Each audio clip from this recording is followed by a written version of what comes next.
demolition team set off when you see the old demolitions of these old buildings? It looks like one of those scenes of an old building being purposely dynamited and blown up. Anybody who's ever watched a building being demolished on purpose knows that if you're going to do this, you have to get at the under-infrastructure of a building and bring it down. The way the structure is collapsing, this was the result of something that was planned. It's not accidental that the first tower just happened to collapse and then the second tower just happened to collapse in exactly the same way. How they accomplished this, we don't know. The building collapsed to dust. You don't find a desk. You don't find a chair. You don't find a telephone, a computer. The biggest piece of a telephone I found was half of the keypad, and it was about this big. What happened to the concrete? The concrete was pulverized from river to river. There was dust, powder, 2-3 inches thick.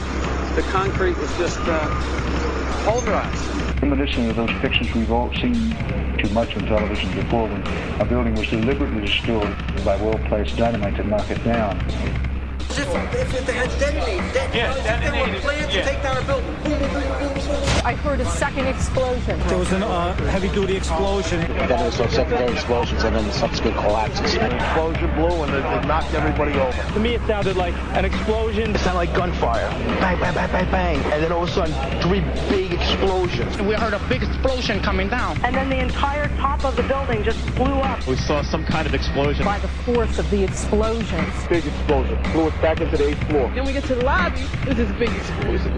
The lobby looked as though a bomb had exploded there. A huge explosion now raining debris. It's been a huge explosion. Huge explosion that we all heard and felt. We just witnessed some kind of follow-up explosion. We heard a very loud blast explosion. A secondary explosion at Tower 1 camp. That is another bomb going off. He thinks that there were actually devices that were planted in the building. Planted in the building.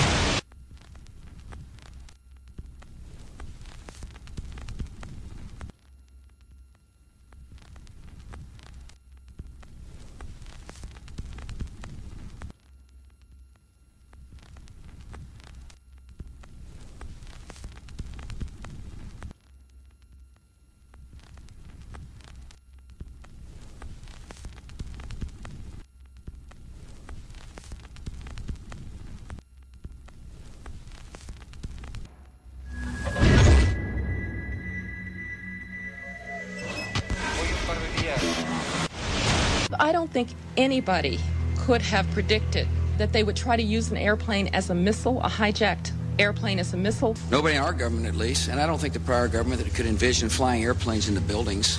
No specific threat involving really domestic operation or involving what happened, obviously, the city's airliner and so forth. There were no warning signs that I'm aware of. USA Today reports that in the 2 years before the attacks on September the 11th, NORAD conducted exercises using hijacked airliners as weapons. And one target was the World Trade Center.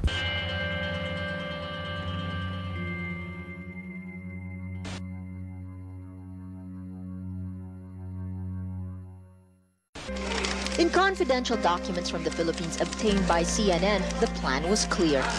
He will board any American commercial aircraft, control its cockpit, and dive it at the CIA headquarters. Other buildings targeted the Pentagon and the World Trade Center.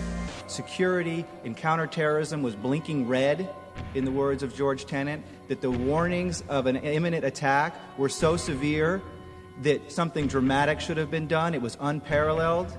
Instead, our president went on a month-long vacation.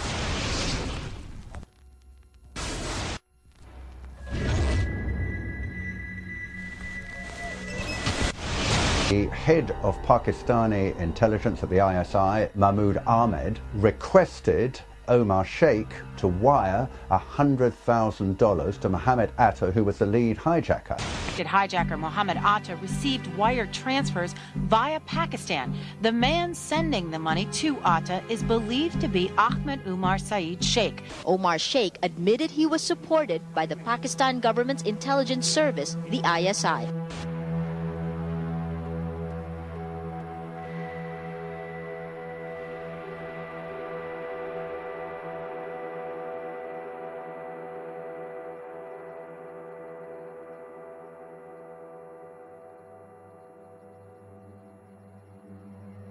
although we are told that 4 or 5 of the alleged hijackers were on each of the flights.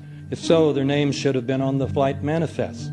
But the flight manifests that have been released contain neither the names of the alleged hijackers nor any Arab names whatsoever. We know that the men who were supposedly the hijackers had their houses, cars, credit cards paid for by the U.S. government. They were, in truth, agents. Evidence was also apparently planted. The passport of one of the hijackers on Flight 11 was allegedly found in the rubble. Goes through the fireball, through the side of the plane, and comes down to the ground unscathed. But something happened. For 6 months, they reported they had this passport. Boy, we've got it. We've got the proof. And then the guy stood up and was alive. Several of these 19 men are still alive.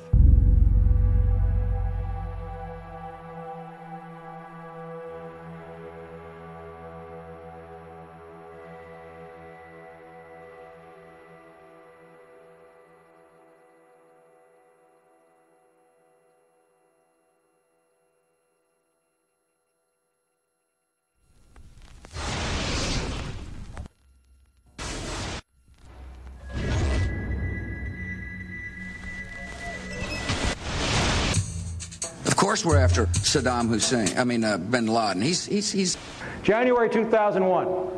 The Bush administration orders the FBI and intelligence agencies to back off investigations involving the bin Laden family, including 2 of Osama bin Laden's relatives, who were living, guess where, in Falls Church, Virginia, right next to CIA headquarters. When he was already America's most wanted criminal, he reportedly spent 2 weeks in the American hospital in Dubai, was treated by an American doctor, and visited by the local CIA agent. We have not seen one piece of evidence that links Osama bin Laden directly to the planning stages of September 11th. This failure to provide proof was later said to be unnecessary because bin Laden, in a video allegedly found in Afghanistan, admitted responsibility for the attacks. This confession is now widely cited as proof. But the man in this video has darker skin, fuller cheeks, and a broader nose than the Osama bin Laden of all other videos. We again seem to have planted evidence. In 1976, Osama's older brother Salim bin Laden hired a man in Texas by the name of Jim Bath to handle all the investments in the United States for the bin Laden family. Jim Bath also happens to be a personal, almost lifelong friend and former Air National Guard pilot with George W. Bush. The connections between the Bushes and the bin Ladens become much more clear when George Herbert Walker Bush made trips to Saudi Arabia in 1998 and 2000 to meet with the bin Laden family on behalf of a company called the Carlyle Group.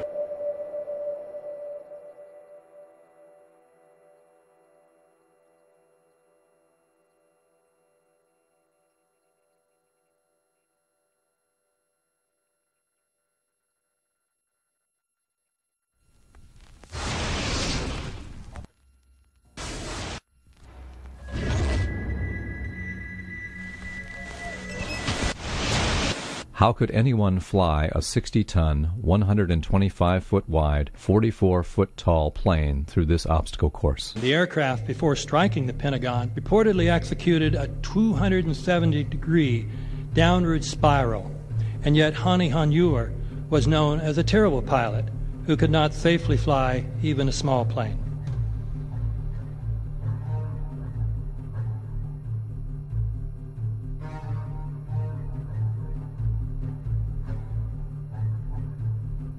No seats, no luggage, no bodies.